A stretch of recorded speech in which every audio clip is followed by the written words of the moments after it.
Hey, what's going on out there, YouTube family? This is Samuel Egor here representing Team JVS. I'm back here again for another movie review. The name of this movie is called Sputnik. This is a IFC Films midnight premiere. I have a slew of these films that I'm probably going to be going and discipling and just unpacking. And this one was a very particular one because this is a Russian-based film directed by a Russian director and all Russian cast.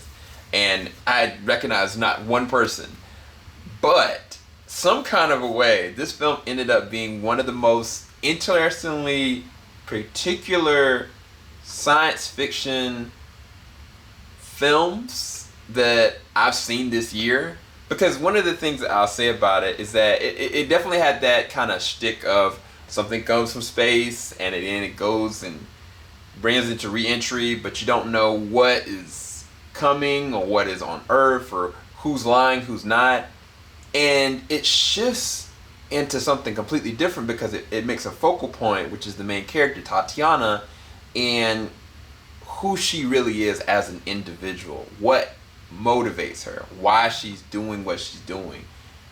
Is her methods ethical? Are they right? Or are they immoral? Or is it the lesser of two evils? And they deal with this moral complex throughout this film on different paradigms and different dynamics through circumstance. So I'm just going to give you the synopsis. At the height of the Cold War, a Soviet spacecraft crash lands after mission gone awry, leaving the commander as the only sole survivor. After a renowned Russian psychologist is brought in to evaluate the commander's mental state, it becomes clear that something dangerous may have come back to Earth with him. Look, so the opening, which is, it takes place on the spacecraft, and they're all talking in Russian. It's different lines of dialogue where it's like, the commander is kind of like talking like he thinks he wants to do more, and he thinks that he is looking and searching for something, and his comrade is kind of like talking to him, but he's kind of like being really, I don't know, he's being really abrasive in terms of where he was really thinking. And then all of a sudden something happens, and when that thing happens, like, they didn't even need a lot of heavy CG. It just, the way that they did it, it made it so much more creepier.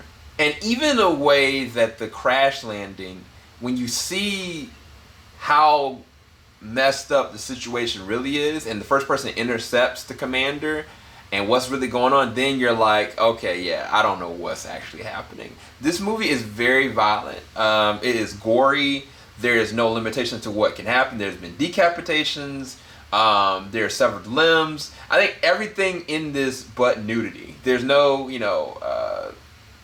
nudity or explicit sexual situations. There's a lot of uncomfortable sensual situations. There's a lot of compromising situations. There's a lot of situations where you see stuff behind the scenes. So be clear, this is not something you watch with your kids by any means necessary.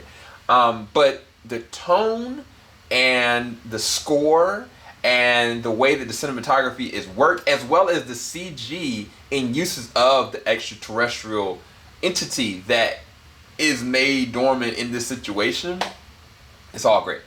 Like, it's actually really, really good.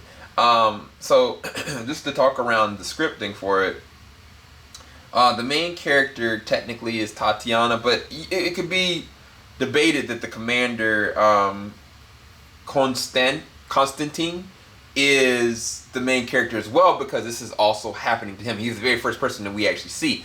Tatiana we see much later because she's being ridiculed for immoral practices to try to go and preserve the life of this young boy. Now, when when things go to a head and the first interaction happens in a concealed room with the commander and with her, is a couple of different things that were made apparent to me. Is how intellectual, how precise, and how uncompromising she really actually is. because like the certain nudges of what her understanding, even without knowing everything that's really going on and the circumstances around it, I was like, she's a professional. Like she's straight up an OG. And throughout the film, you know, she could come off.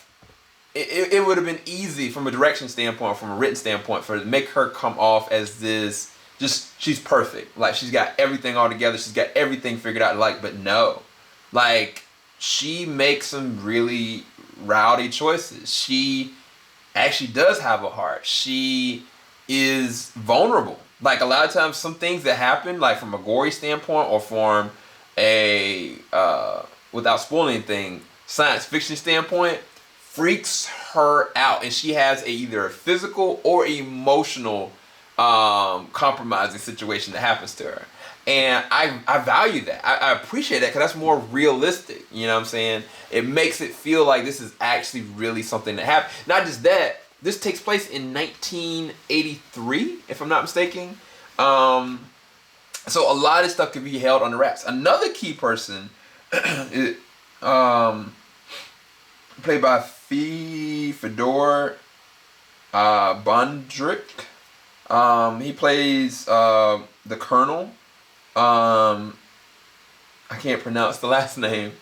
The Colonel, his role in this is actually really good, because he is what I call the 5-leaf clover. You don't really know what you're going to get with him.